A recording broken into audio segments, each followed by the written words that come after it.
आइए जानते हैं किन कारणों से तबीयत खराब होती है। वो 3 कारण हैं। पहला, हम खुद जानबूझ के बीमार पड़ते हैं।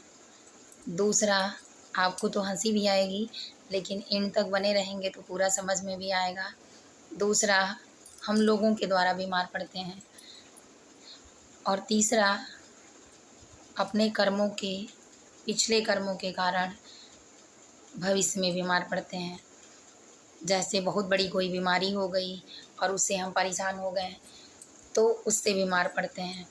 अब कौन कैसे कट जाता है, नहीं कटता है, उसके बारे में भी जानते हैं। पहला जो हम खुद से बीमार पड़ते हैं वो है काम काज में हम ये भूल जाते हैं कि हमको कुछ खाना है, और जब काम पूरा अस्थिरता समझते हैं कि लाओ पूरा फिक्स कर लें उसके बाद खाएं, तब तक हमारे पेट में गैस बन जाते हैं, एसिडिटी, फिर उससे समस्या सर दर्द, माइग्रेन का दर्द। और जब शरीर में उलझने और समस्याएं रहेंगी नसों में, तो जाहिर सी बात है कि दिमागी टेंशन तो बनेगा ही, और जब बनेगा तो लड़ाइयाँ निश्चित हो जाएगी, और जब लड़ाई होगी तो कलह होगा, और कलह होगा तो भूख नहीं लगेगा, तो जाहिर सी बात है कि बीमार पड़ना ही पड़ना है।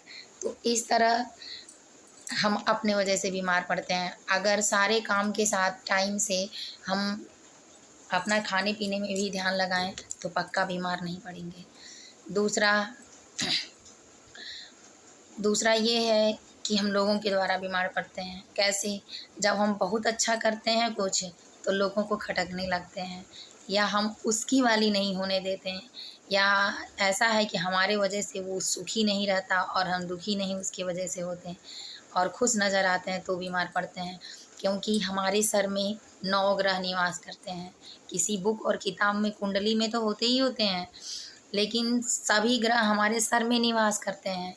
इन ग्रहों को, जैसे रावण का भी ग्रह निवास कर रहा था तो रावण की मति इधर उधर कर देता था, तो रावण सीता जी का जब हरण किया तो राम को परेशान करने के लिए 9 ग्रहों को बंदी बना लिया। इस तरह जो वो कहता था वही करते थे ताकि वो परेशान न हो। तभी तो शनिदेव को बंदी बनाया था, तो हनुमान जी ने उनको छुड़ा लिया, और तभी से शनिदेव ने आशीर्वाद दिया कि जो हनुमान जी की पूजा करेगा उसके पे साढ़े साती होती हुई भी साढ़े साती का कोई प्रभाव नहीं पड़ेगा और साढ़े साती टल जाएगी।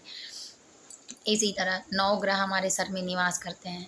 तो जब कोई हमारे बारे में बुरा भला सोचता है या हमको गाली देता है या परेशान करता है, तो इससे हमारे जो आभा मंडल होते हैं सर में वो क्षीण हो जाते हैं। क्षीण मतलब इधर उधर अस्त व्यस्त हो जाते हैं।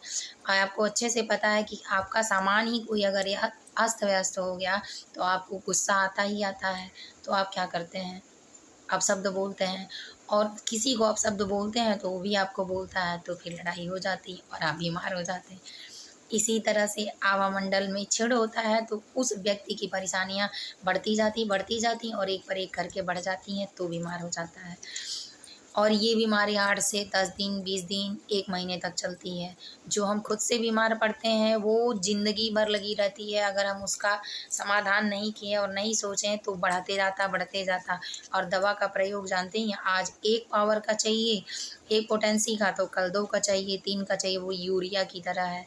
अगर 1 बोरी आपने 1 बीघे में डाल दिया तो दूसरी बार आपको 2 बोरी डालना फिक्स हो जाएगा। उसी तरह अब तीसरा है जो हम अपने कर्मों के कारण बीमार करते हैं।